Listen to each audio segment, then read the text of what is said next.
Lo único que anuncia es la creación de dinero inorgánico que va a generar una presión en la inflación, en el desabastecimiento profundamente grave. Por esa razón, el día de hoy, frente al desastre económico que hoy estamos viviendo los venezolanos, con mucha más razón tenemos que entender que este gobierno no está en capacidad de resolver ninguno de los problemas que hoy tenía. Nosotros hemos hecho un conjunto de propuestas para encarar esta situación que está acabando con el pueblo, pero fíjate una cosa, hay gente que dice, no, a mí no me afecta eso, sí te afecta. ¿Qué haces tú en la mañana? Lo primero que haces es cepillarte los dientes. El cepillo con que tú te cepillas los dientes es importado, con este dólar paralelo, y empieza a subir. Luego, bueno, te tomas el café, desayunas, etc. Pero luego tomas el taxi o tomas el autobús. Cuando te paras en el autobús, ese autobús anda con caucho importado, al dólar negro. El aceite es importado, el motor es importado. Entonces empieza a afectar tu vida y tus condiciones de vida. Entonces sí te afecta, obviamente que sí te afecta, y tú lo ves en este proceso.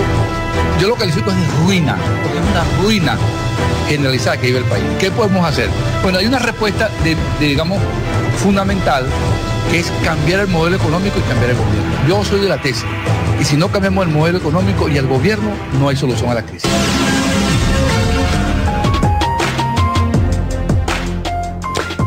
Teniendo como marco la declaración de este actor, que es un lobista, además, hay que reconocerlo, que es José Guerra, se renueva la tesis que venimos desarrollando durante este programa, que ellos necesitan derrocar la Constitución, porque no hay manera de que cambies el modelo económico, hermano, si no derrocas la Constitución.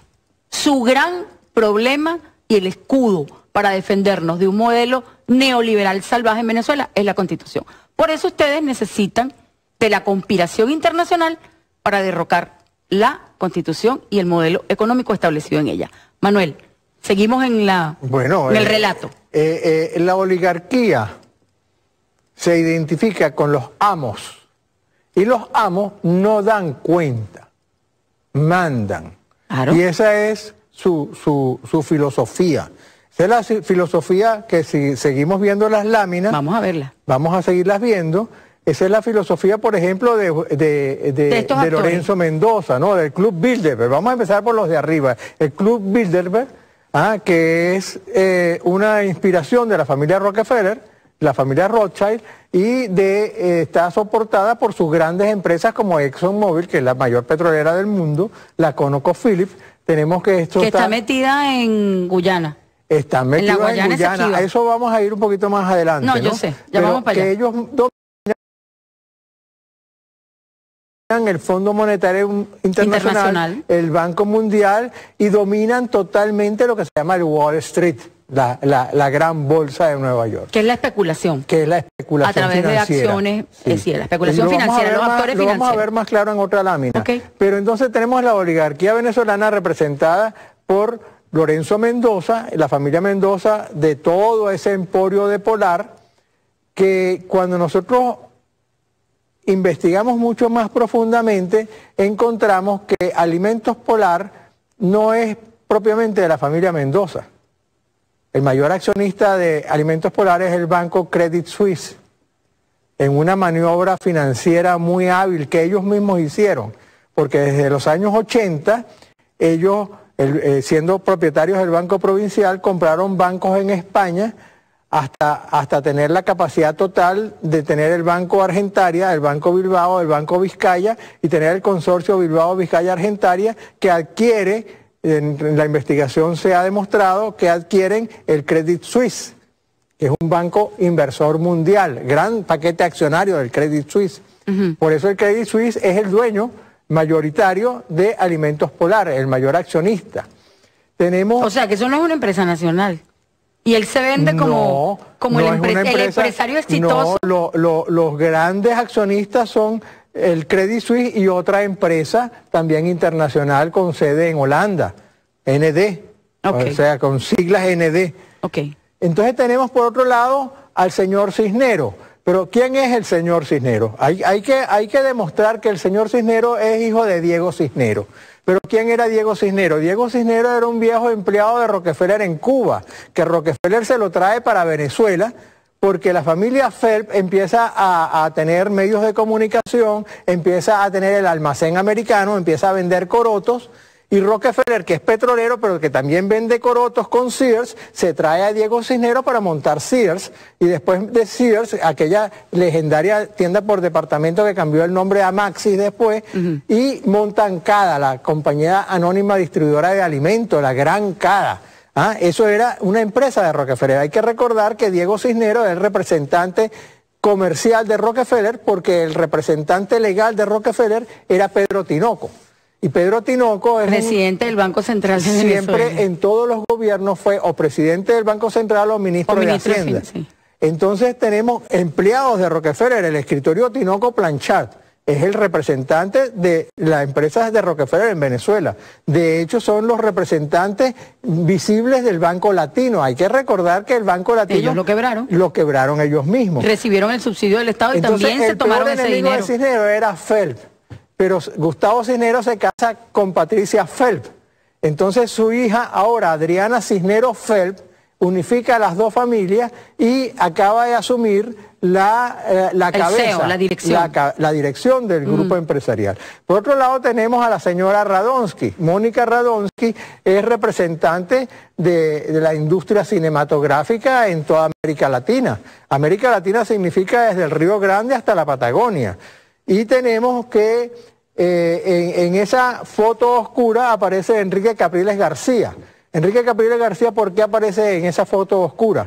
Porque Enrique Capriles García es un hombre muy poderoso que llevó a su hijo a ser diputado por el Zulia sin haber ido nunca al Zulia, y de primer golpe lo pasó a ser presidente de la Cámara de Diputados de Venezuela y después candidato presidencial. Cuando fue candidato presidencial, que lo fue a inscribir en el Consejo Nacional Electoral, salió una foto de Enrique Capriles García en Google. Pero a los pocos días se desapareció de Google, y para entrar a Google es muy fácil, basta tener un Facebook para que tú aparezcas en Google, pero no te puedes salir después de Google. Pero Enrique Capriles García es tan poderoso que salió de Google y por eso su cara no aparece. Es el famoso, aquel que el señor Sin le donaba dinero a su hijo en efectivo o en cheque.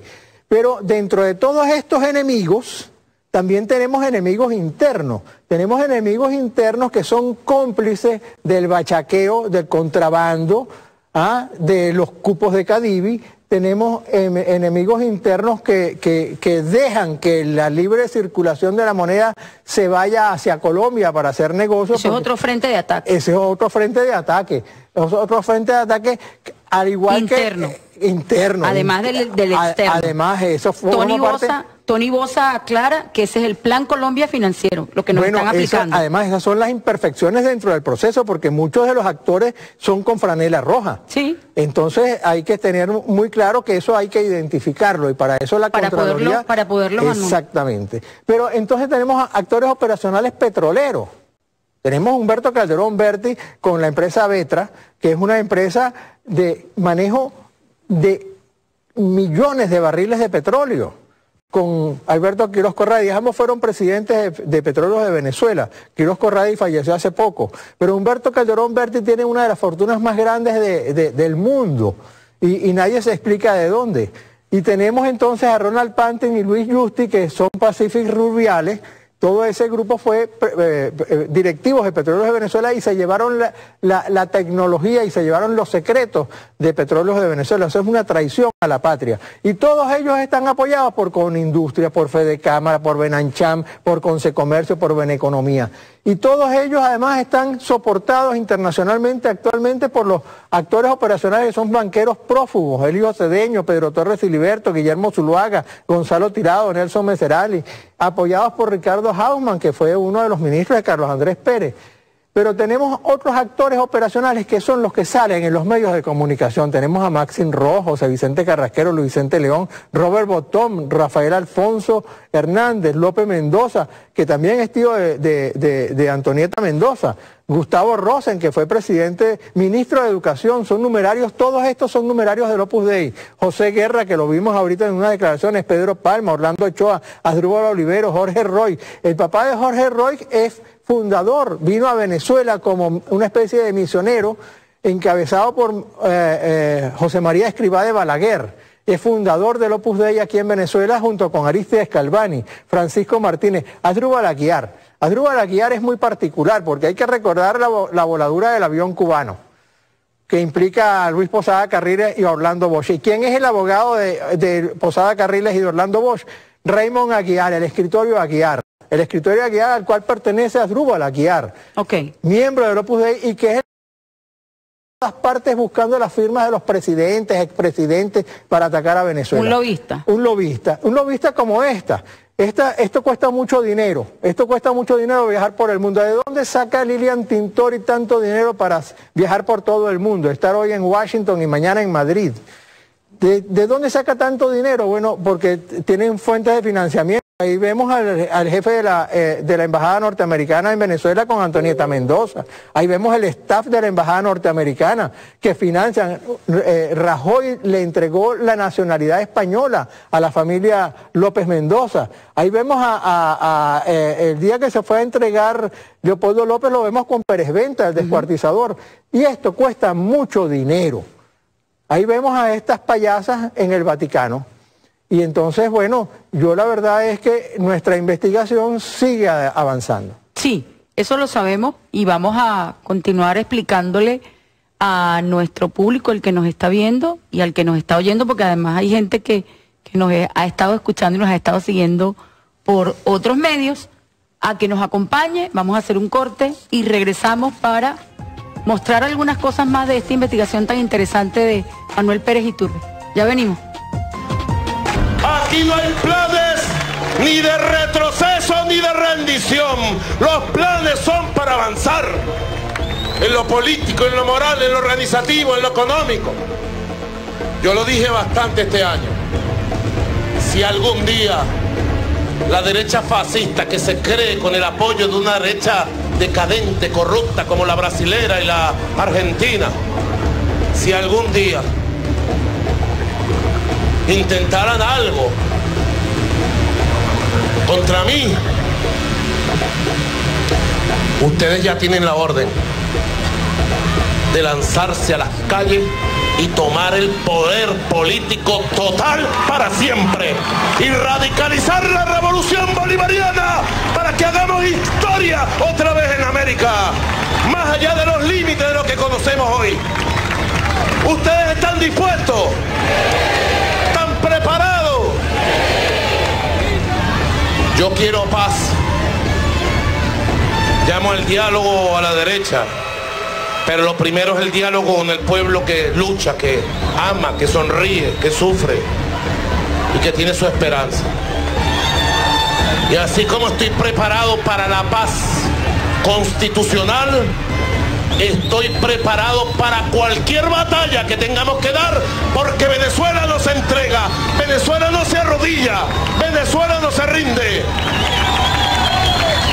Y los bolivarianos estamos dispuestos a guerrear y a luchar con la Constitución en la mano para hacer valer nuestro derecho a la independencia, a la soberanía y a la revolución. Tenemos derecho a la revolución. Solo un comentario quiero hacer antes de darle la palabra a Manuel Pérez Iturbe. Si analizamos el llamado a diálogo de la mayoría opositora con el gobierno, nos damos cuenta que a partir del diálogo, el trabajo de la Asamblea Nacional de perturbación cesó. E inmediatamente entró a funcionar el sicariato económico, como lo hemos denominado desde este programa. Quienes están actuando en este momento para recrudecer la guerra económica es el sicariato económico que funciona desde estas instancias de poder que tienen ramificaciones internacionales. Manuel, te dejo entonces para que... Bueno, estas instancias económicas son muy poderosas. Aquí vemos, mira, aquí vemos en el plano económico cómo los bancos, Banesco, Mercantil, Occidental de Descuento, Banco Provincial, todos ellos están metidos en una confabulación. Es lo que tú llamas actores tácticos. Claro, porque fíjate tú, ¿cómo llegan los bolívares, los billetes de 100 a Colombia? ¿A través de Banesco? Si ellos son los que tienen los bancos, si ellos son los que tienen los camiones blindados. Y además, ellos tienen además sus apoyos con empresas como Polar, Procter & Gamble, Kraft, Coca-Cola, Herbert, Macro, Smurfit. Todas estas empresas de abajo producen papel y no hay papel toalé y no se consigue. Kimberly-Clark, que es una empresa vinculada con el grupo Rockefeller y lo vamos a demostrar. Mira, todo el emporio de Rockefeller, la verdad es que la lámina es muy grande porque el emporio es demasiado grande y no se puede, pero le damos un acercamiento, ¿no? Rockefeller es el dueño de todo. Aquí vemos que es dueño de laboratorios, de aseguradoras, es dueño de McCain, pero también es dueño de Hillary, también es dueño de Trump y es dueño de todo. Cuando vemos que es dueño de todo, es dueño Xerox, de Manhattan Getty, Bank, Chase, sí, tenemos Kerry, la Xerox, Delta, Airlines, claro, entre otras. sí, y vemos que lo más grave de todo esto es que ellos tienen una empresa que es la que da la cara, que es Vanguard Investment, que es una empresa en sociedad con otras grandes familias poderosas. Pero ellos controlan la Comisión Trilateral, que es el detalle en el cual tenemos que pararnos un momento. La Comisión Trilateral es el gobierno del gobierno dentro de los Estados Unidos. La Comisión Trilateral controla, está controlada por el Lower Manhattan Group, el Club Bilderberg y el Consejo de Relaciones Exteriores. Esta comisión trilateral controla la oficina oval del presidente, controla la oficina del vicepresidente, controla la oficina del Consejo Nacional de Seguridad, controla el Departamento de Estado, el Departamento de Defensa y el Departamento del Tesoro. Pero no solamente eso, sino que controlan las universidades, los centros de pensamiento, los escritorios jurídicos, controlan los fiscales, controlan los sindicatos, controlan los medios de comunicación social, controlan los partidos políticos republicanos y demócratas, controlan prácticamente todas las centrales y oficinas de inteligencia, tanto de las Fuerzas Armadas como las inteligencias privadas, como las inteligencias económicas, como las inteligencias mediáticas, como la Central de Inteligencia y la Oficina de Seguridad de los Estados Unidos. Todo este es el mapa que controla el Vanguard Investment. Tenemos que en Venezuela controlan Kraft, Nestlé, Coca-Cola, PepsiCo, Kellogg, Mars, hasta Johnson y Johnson, Unilever, P&G, que le dicen P&G, pero es Procter & Gamble. Procter & Gamble, Herbert, tenemos Quaker, tenemos todo lo que no está en el mercado, todo lo han desaparecido. ¿Controlan ellos? Controlan todo. Y aquí vemos una foto muy particular, que es Rockefeller con su empleado. Y hacemos silencio para que la gente vea a Rockefeller con su empleado. Con Gustavo Cisneros. Sí, con Gustavo Cisneros. Y controlan todos los medios de comunicación. Controlan además a una cantidad de operadores que comen de las migajas que ellos le mandan. Tenemos Miguel Enrique Otero, Maqui Arena, que es una funcionaria del Departamento de Estado, de la Central de Inteligencia de hace muchos años. Vino con los cubanos que vinieron de Miami. Teodoro Petkov, Carlos Croe, que fue el secretario de Jaime Lucinchi. Marcel Granier, Andrés Mata Osorio, Jaime Néstor Efeb, que es Radio Caracas. Pedro Pensini, con su carita de yo no fui, pero que es dueño de los laboratorios. Ok. Y no hay medicinas y se quejan. ¿Quién más? Alberto Federico Rabel, Leopoldo Castillo, Nitu Pérez Osuna, Fausto Mazó, Iván Ballesteros, Chuo Torrealba. Tenemos Jorge Lanata, Paul Steiger de Univisión, Moisés Naí, Pat Robertson. Y todos tienen además un gurú que es JJ Rendón. Tenemos que controlan todos los medios de comunicación y controlan además la intelectualidad de Venezuela. Y por supuesto, todo bajo la tutela de los actores estratégicos que tienen que sustentar jurídicamente a través, para llevar las causas contra Venezuela, jurídicamente tienen el escritorio Tew Cárdenas. El escritorio Tew Cárdenas tiene todas las causas contra Venezuela en cuanto a narcotráfico, corrupción, legitimación de capitales, violación de derechos humanos y terrorismo. Y aquí vemos que entre los medios, los dueños y actores de jurídicos está Dexter Lestinen, que es el que escribe para su esposa, Ileana Ross Lessiner, que es la senadora. Tenemos a Otto Reis, tenemos a Robert Noriega. Tenemos cantidad de personas que en Venezuela, todos estos son del Opus Dei, son actores jurídicos que atacan constantemente a Venezuela. Se traen para defender a Leopoldo López Alberto Ruiz Galardón, que trae como asistente a Javier Cremades, pero Javier Cremades es el jefe de Galardón y es el abogado oficial de la prelatura del Opus Dei. O sea que tenemos que, la conspiración también tiene un carácter fundamentalista religioso. Sí. Fíjate, Manuel. Y todos estos actores están vinculados con este sistema conspirativo contra Venezuela que pretende acabar con el pueblo venezolano y son capaces de inducir a una guerra civil. Porque cuando tú ves su propaganda, cuando tú ves su acción... La incitación al odio permanente. Claro, cuando tú ves la patada que le dan a la llamada mesa de diálogo... De la unidad. Lo que viene entonces es el enfrentamiento, que es lo que ellos quieren, y nosotros, con el pensamiento bolivariano, no vamos a permitir. Así es. Fíjense, yo quiero compartir finalmente con ustedes la siguiente foto, con un testimonio que deja muy claro lo siguiente. Sin el propósito, ¿lo tenemos ahí? Sin el propósito de quitarle mérito a Empresas Polar y su trayectoria, quiero aclarar que el inventor de la fórmula original de la harina maíz precocida fue mi padre, Luis Caballero Mejías, quien registró su patente en el año 54 y posteriormente la comercializó con el nombre de La Arepera, lo cual se evidencia en la copia de registro y en las fotos de la caja que aquí adjunto. Miren, señores, esta gente es tan miserable, pero tan miserable, que ni siquiera se han ocupado de sembrar 1 hectárea de maíz. Pero peor, ni siquiera han inventado ellos aquí en Venezuela para evitar importar, para evitar solicitar divisas para importar un sustituto del conservante que se necesita para seguir sacándole los dólares de la renta petrolera. No nos equivoquemos. Ahí está el rostro de quienes están detrás de esta conspiración. Y lo que necesitan es derrocar a la Constitución. Y por supuesto, derrocar al gobierno, que es quien ha hecho, concretado las políticas que están establecidas y las leyes que están establecidas en nuestra Constitución. Así que tenemos que estar muy atentos en la defensa de ese modelo que está establecido allí. Me despido de ustedes. Hasta la semana próxima. El coordinador está angustiado. No. Gracias, no me voy a María Alejandra, por la invitación. Gracias a Manuel Pérez Iturbe. Este espacio es para eso. Este es un espacio de lucha y de defensa, sobre todo de la Constitución de la República Bolivariana de Venezuela y con ella del modelo económico, político y social. Atento de no dejarse engañar. Así es. Me despido de ustedes hasta la semana próxima. Dios mediante y la Virgen del Valle, como siempre digo. Saludos a todos. Gracias, Manuel. Amén.